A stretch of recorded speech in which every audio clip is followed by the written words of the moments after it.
嗨，大家好，我是宅男钓鱼 UP 主安哲。那自从上2次和老赵吃完饭之后啊，他手痒又去钓了几次。虽然该归还是归，但至少内心的迷茫减少了。那以前空军总觉得自己哪里出了问题，现在大归多半是附近没有鱿鱼啊。我说没错，道理就是这么个道理。那如果你什么都做对了，没有鱼，那最好就是换个地方或者换个时间。又到了周末，我迫不及待的直接开车去了老赵家。他说今天龙家做了你最喜欢的蒜蓉粉丝。你尝尝。我坐定吃了2口。学过厨艺的人真是不一样。吃了几口过后呢，我就开始自顾自地给老赵说了起来。那之前说了声音、光线以及环境对鱿鱼种群数量的影响，今天我就说一下鱿鱼的主要猎食对象和用餐时间吧。那这样呢，就不仅知道了用什么饵、去哪儿，还知道了该什么时候去。从理论上降低了你空斤的几率。那要说一天什么时间段钓鱿鱼最合适，这还先得从鱿鱼吃什么东西讲起。说鱿鱼的食谱，我们又要先介绍一下南海怨乌贼。这种鱿鱼呢，广泛分布于我国南海区域，幼体生活在0到20米的水层。那随着体型增大，会分布在20到2000米的水层。那白天在深水区，傍晚至黎明呢，就会在表层水域进食。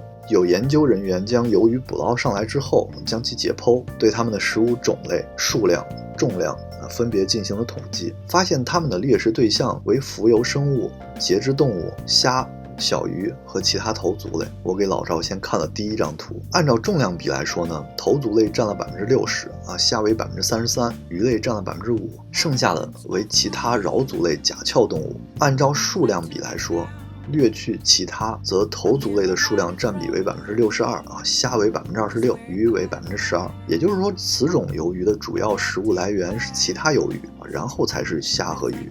那还有一个有趣的数据就是，当南海中南部的怨乌贼同体长在8到10厘米的时候，虾类的数量占比最高，为60%。大于10厘米之后头足类和鱼类的数量占比最高，虾类迅速下降。南海南部稍大一些的鱿鱼围中，仅发现了小型鱿鱼的尸体，而南海北部的怨乌贼的主要食物来源是虾。所以随着鱿鱼的体型增大，猎食对象的体型也逐渐增大。说完了南海怨乌贼，我再给你看看南美秘鲁净鱿鱼的摄食习性，但还是得先讲讲什么是摄食等级。摄食等级呢，用来描述被研究对象的进食强度。它分为6个，0级为空胃，1级为胃内有少量食物，2级呢为低于一半，3级为大于一半，4级为充满，5级为胃壁明显变薄并膨胀。简单来说，就是摄食等级越高，被捕获之前吃的东西越多。那还有一点要说明的就是，此种鱿鱼白天待在深海，只有天黑之后才会游至浅海进行捕猎。具体可以看一下这张图，横轴代表了研究对象被捕获的时间，纵轴表示前面提到的摄食等级。图片中的黑点表示此时段平均摄食等级，竖的黑线呢，表示了此时段所捕获的鱿鱼摄食等级范围。可以明显看出从19点开始，摄食等级变高。由此可以推断，此种鱿鱼的主要猎食时间为19点到21点，22到24点之间捕食行为显著下降。因为此时段平均摄食等级几乎无变化，而且有所下降。在之后呢，24点及3点均有摄食等级变高，且有一个小峰值，但峰值都低于21点时的峰值。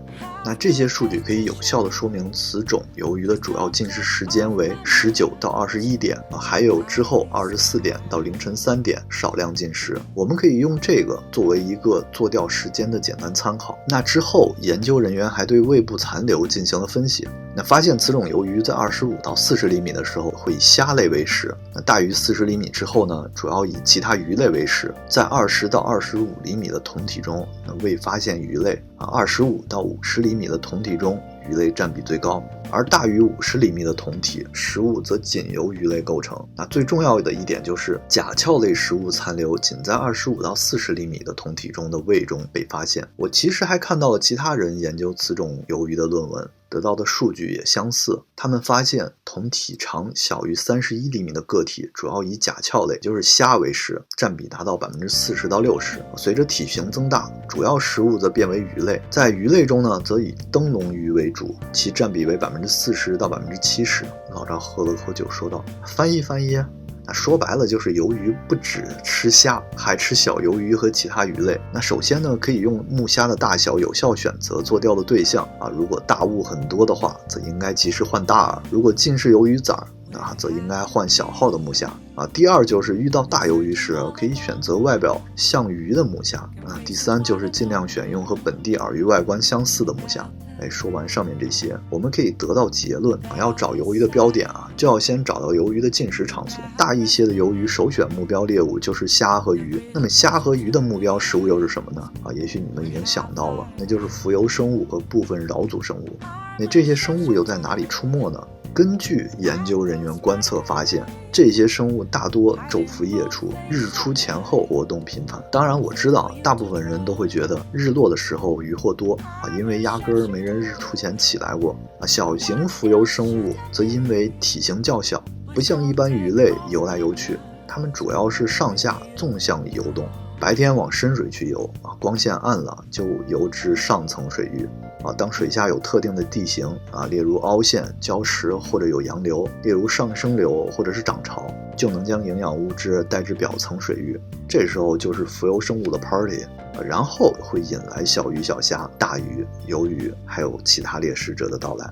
那特别是晚上海边的灯光更可以聚集附近的小鱼小虾，这也是为什么钓鱿鱼最好选择在日落后进行了。你的意思就是日落后去有灯光的码头，然后用合适大小的木虾钓鱿鱼呗？老赵总结道。是啊，就是这样如果我直接给你说结论，你要去钓不到，你肯定会想，是不是我说的不对？那你说了这么多之后呢？老赵问道。那就像你上次说的，技术装备都对了，那肯定是由于资源的问题。老赵哼唧了几声，又讲上次那个关于蓝绿色、白色和亮色假饵选择的问题，你要不再给说道我觉得都行啊。那对于体型中等以甲壳类为食的鱿鱼来说，光线充足、水质清澈蓝色、绿色为首选。如果阴天、水质浑浊，则应该试试白色目虾。那对于体型大的鱿鱼来讲，因为它们主要猎食对象为小型鱼类，所以应该用 3.5 到4号的目虾，金银打底。这种模仿鱼类鳞片反射光的目虾应该可以得到更多的渔获。